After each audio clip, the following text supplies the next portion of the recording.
A reading from 1 Samuel chapter 3, verses 1 through 20. Now the boy Samuel was ministering to the Lord under Eli. The word of the Lord was rare in those days. Visions were not widespread. At that time Eli, whose eyesight had grown dim so that he could not see, was lying down in his room. The lamp of God had not yet gone out, and Samuel was lying down in the temple of the Lord, where the ark of God was. Then the Lord called, "Samuel, Samuel." He said, "Here I am," and ran to Eli and said, "Here I am, for you called me." But he said, "I did not call you. Lie down again." So he went and lay down. The Lord called again, "Samuel." Samuel got up and went to Eli and said, "Here I am, for you called me." But he said, "I did not call you, my son. Lie down again." Now Samuel did not yet know the Lord, and the word of the Lord had not yet been revealed to him. The Lord called Samuel again a third time, and he got up and went to Eli and said, "Here I am, for you called me." Then Eli perceived that the Lord was calling the boy. Therefore Eli said to Samuel, "Go, lie down, and if he calls you, you shall say, 'Speak, Lord, for your servant is listening.'" So Samuel went and lay down in his place. Now the Lord came and stood there, calling as before, "Samuel, Samuel." And Samuel said, "Speak, for your servant is listening."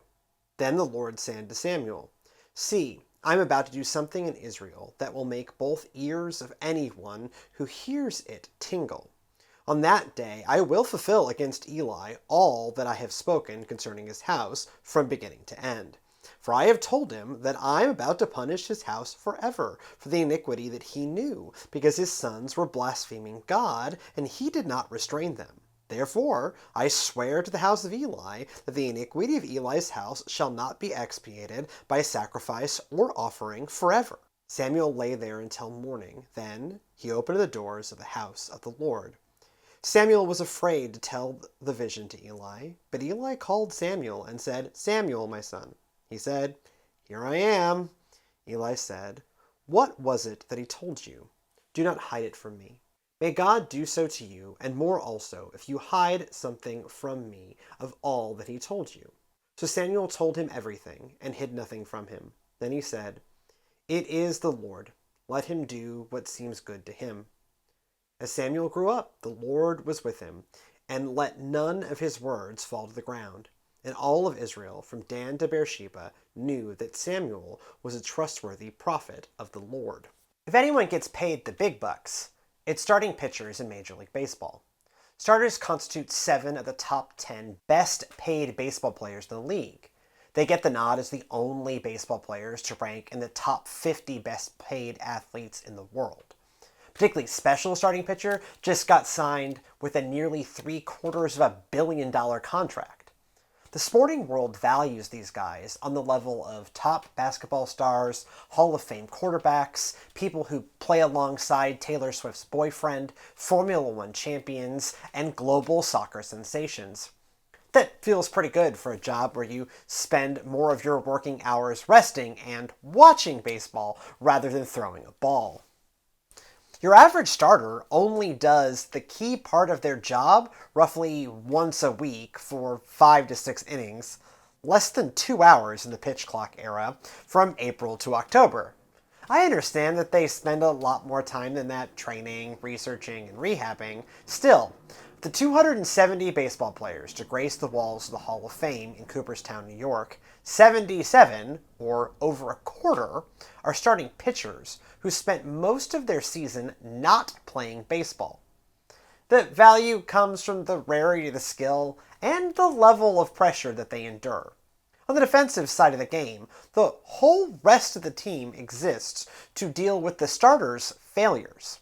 Fielders work to contain the balls that do get hit. Relief pitchers only come on when the starter exhausts himself or doesn't have it that day.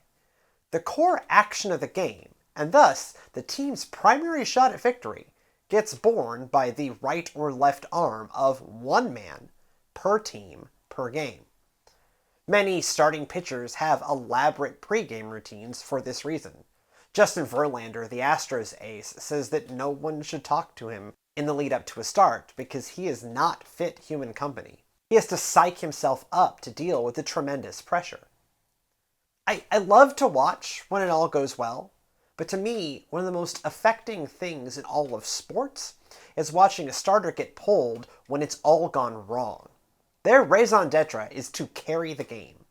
But when they give up a ton of runs early, can't hit their marks, chuck a bunch of balls beyond the catcher's reach, and you watch the manager make the slow walk to the mound, signaling their doom, you see a human being melt.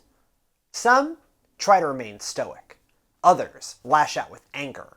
So others just dissolve into a malaise of sadness, regret, and self-loathing. A few hundred times a year, we witness a particular kind of human suffering broadcast into our homes, knowing that you're supposed to be the guy, knowing that you failed to be the guy, and having the person that appointed you to be the guy rescind their trust.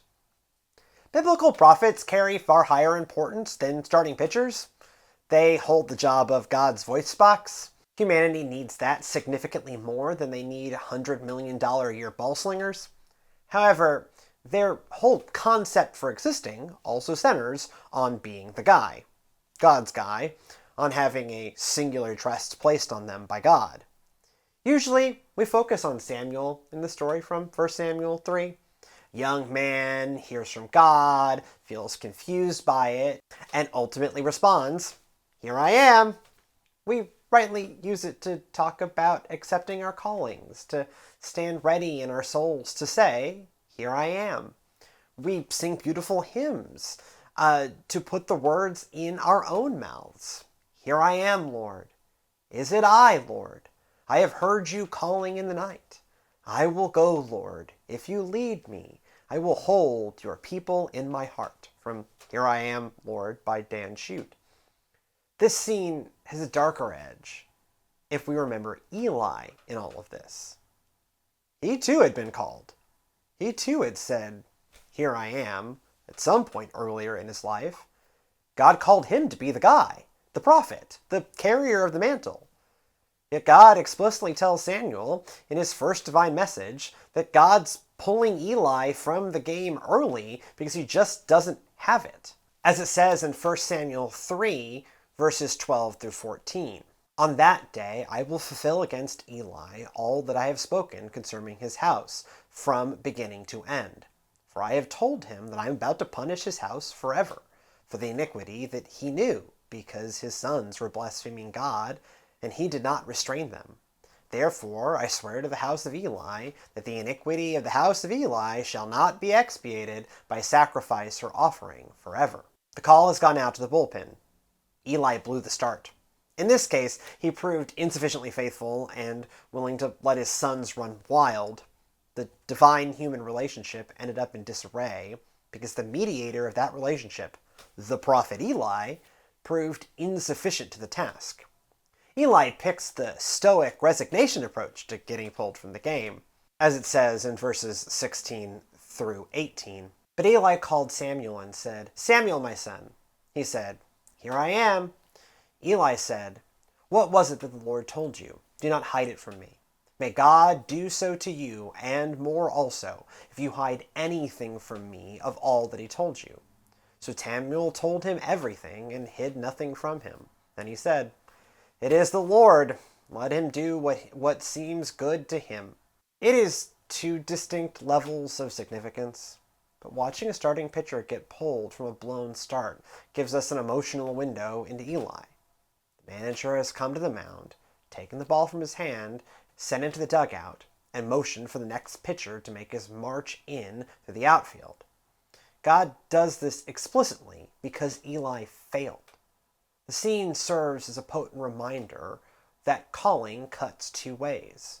We want that moment where we sense that God has called us to an important task, that God values us and our skill set. With that glorious moment of calling comes an expectation of faithfulness. To have the ball placed in our hands means seeking to do that task to the best of our abilities. God's grace means that God will always love us and always welcome us into God's family if we succeed or not. However, We do not live in an expectations-free universe. God has a task for all of us. God equips us for that task. God expects us to take that task and run with it. In the book of Esther, Mordecai puts it succinctly to his young niece, strategically placed by God in the palace, within easy reach of the king's ear, as it says in Esther 4:14. For if you keep silent at such a time as this, relief and deliverance will rise for the Jews from another quarter, but you and your family will perish. Who knows? Perhaps you have come to royal dignity for just such a time as this. God will accomplish what God needs to accomplish. We can strive to be a part of it.